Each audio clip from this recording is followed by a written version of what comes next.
Assalamualaikum warahmatullahi wabarakatuh. Kali ini kita akan menampilkan sebuah video mengenai macam-macam wawancara.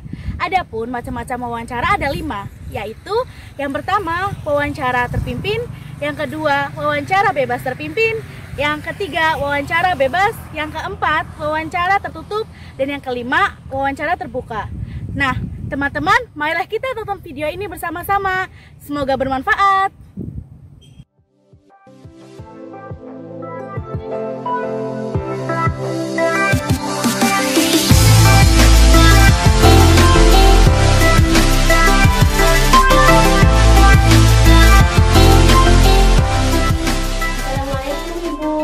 Waalaikumsalam warahmatullahi wabarakatuh. Bagaimana Ibu kabarnya? Alhamdulillah baik. Mohon maaf nih Ibu, saya sudah mengganggu waktunya.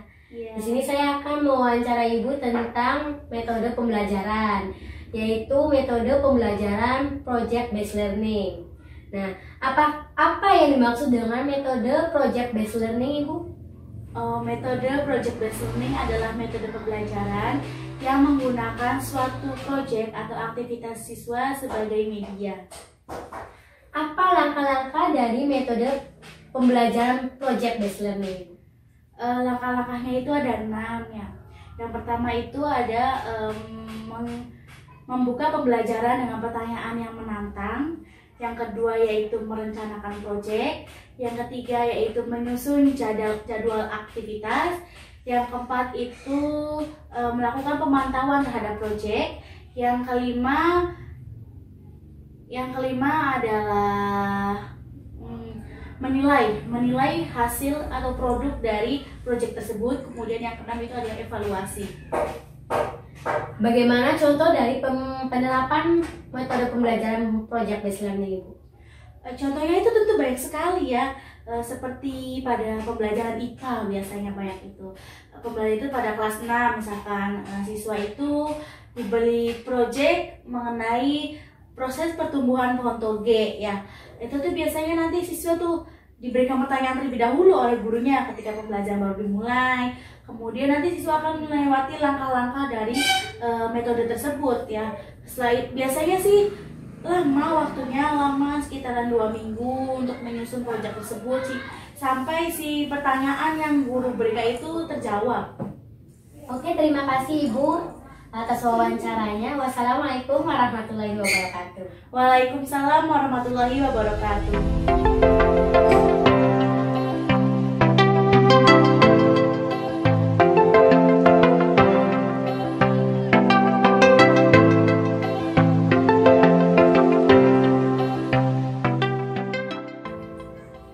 Assalamualaikum Ibu.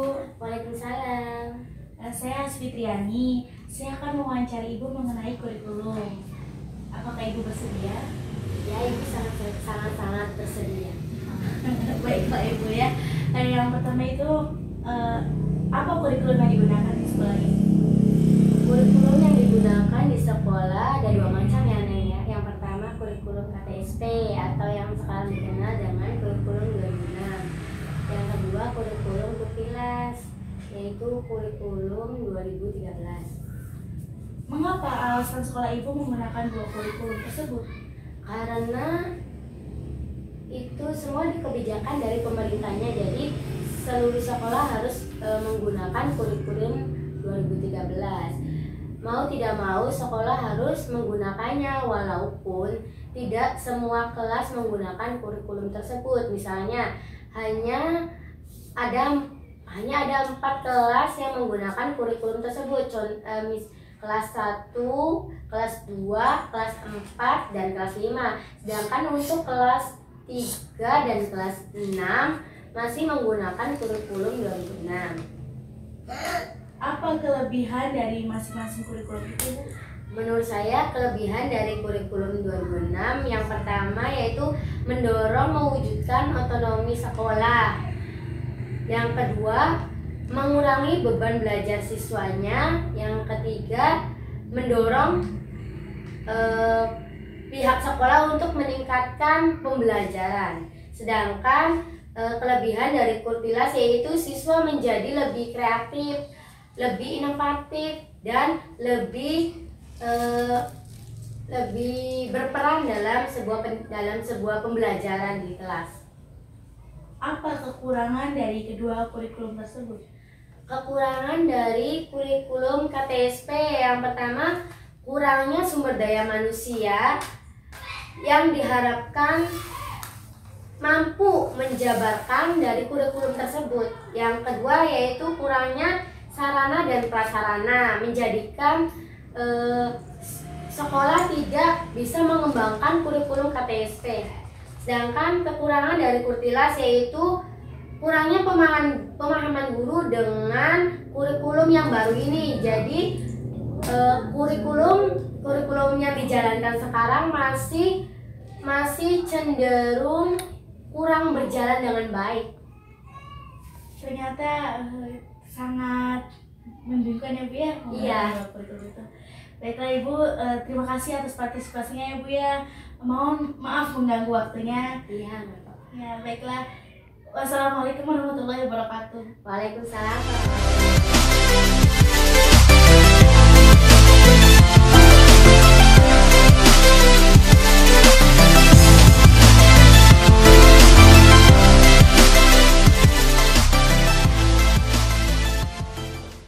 Assalamualaikum Ibu. Waalaikumsalam. Cerah ya Bu ya suasana apa? Iya, hari ini alhamdulillah ya? panas. Iya. Aduh, tapi anginnya juga agak kurang enak gitu ya Bu. Iya, ini faktor bikin badan jadi kerasa nggak enak. Iya. Terus bagaimana Bu keadaan Ibu hari ini? Alhamdulillah keadaan ibu sehat. Bu kalau saya mah agak pilek gitu ya Bu ya. Terus juga anak kecil jadi mudah sakit seperti itu. Ya, tapi alhamdulillah lagi libur ya Bu ya. Iya, libur Iya. libur panjang. Ibu udah lama Bu mengajar seperti ini? Alhamdulillah kurang lebih 1 tahun. Oh ya lama ya Bu ya. Lama sekali ya Bu. Baru.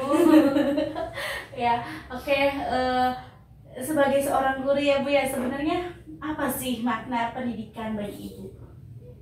Makna pendidikan menurut ibu yaitu sebuah proses perubahan seseorang yang dimulai dari keluarga, sekolah, dan lingkungan tentunya. Yang kemudian seseorang akan paham dan mengerti tentang apa tujuan dari hidupnya. Kemudian dengan menerima pendidikan, seseorang akan mendapatkan pekerjaan yang lebih layak. Apakah dengan pendidikan tinggi seorang akan mendapatkan pekerjaan yang layak Ibu?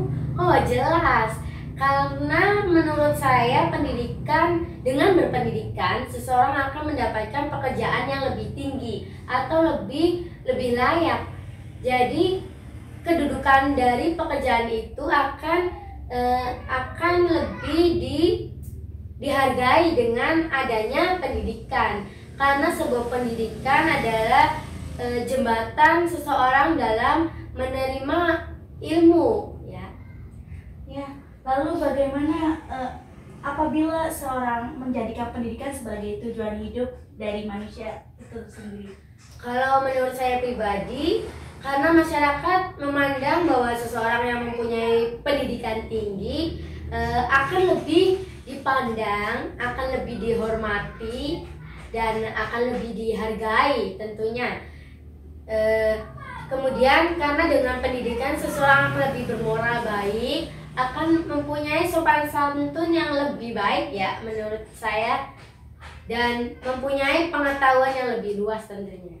Jadi apabila disimpulkan berarti pendidikan itu sebenarnya penting atau tidak Bu? Jelas penting, karena tanpa pendidikan manusia tidak bernilai. Wah, itu kata-kata mutiara hati ya Bu ya. Baiklah Ibu, terima kasih atas waktunya ya. Iya, sama-sama. Ya. Assalamualaikum warahmatullahi wabarakatuh. Waalaikumsalam warahmatullahi wabarakatuh.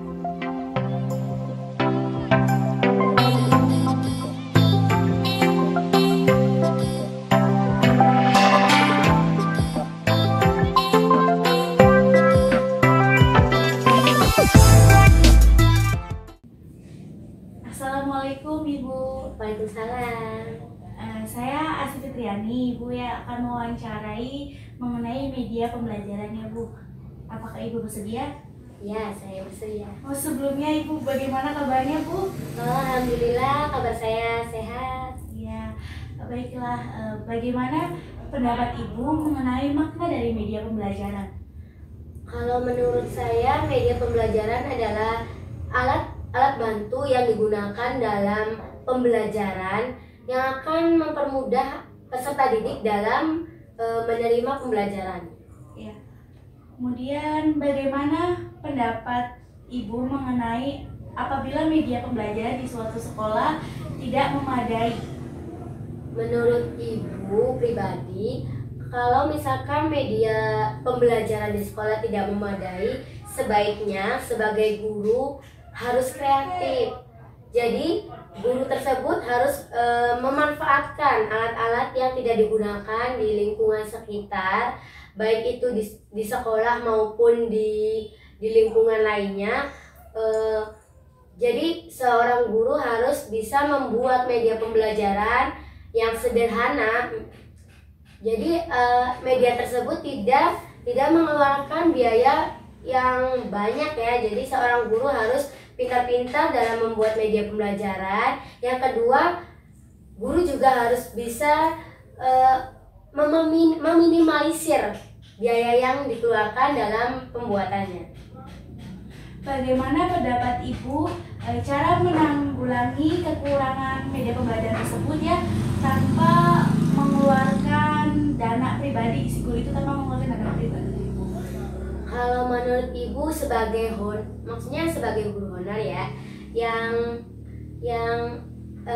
tahu sendirilah guru honor gajinya seberapa.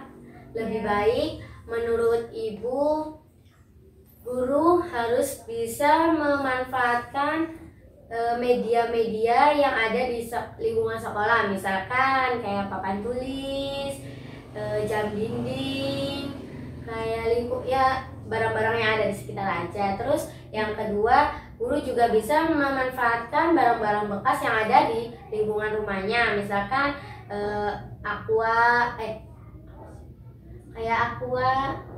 kayak semacam botol mineral kayak gitu. Ya nantinya dari botol barang-barang bekas tersebut bisa digunakan untuk media pembelajaran.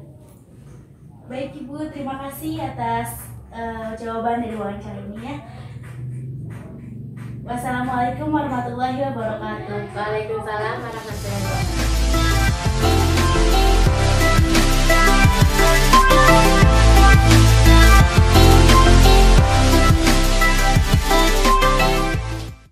Assalamualaikum Ibu. Waalaikumsalam warahmatullahi wabarakatuh. Mohon maaf Ibu, saya sudah mengganggu waktunya. Di sini saya akan mewawancarai Ibu tentang kinerja guru. Apakah Ibu bersedia? Ya. Apakah kinerja guru di sekolah yang Ibu pimpin sudah dikatakan baik? Tidak. Apakah ada oknum-oknum guru yang melalaikan tugasnya, Ibu? Ada beberapa. Apakah ada sanksi khusus untuk guru yang melalaikan tugasnya, Ibu? Ada. Baik Ibu, terima kasih atas wawancaranya. Wassalamualaikum warahmatullahi wabarakatuh. Waalaikumsalam warahmatullahi wabarakatuh. Sekian video dari kami. Mohon maaf apabila ada kata-kata atau kalimat yang kurang berkenan di hati kalian semua. Wassalamualaikum warahmatullahi wabarakatuh.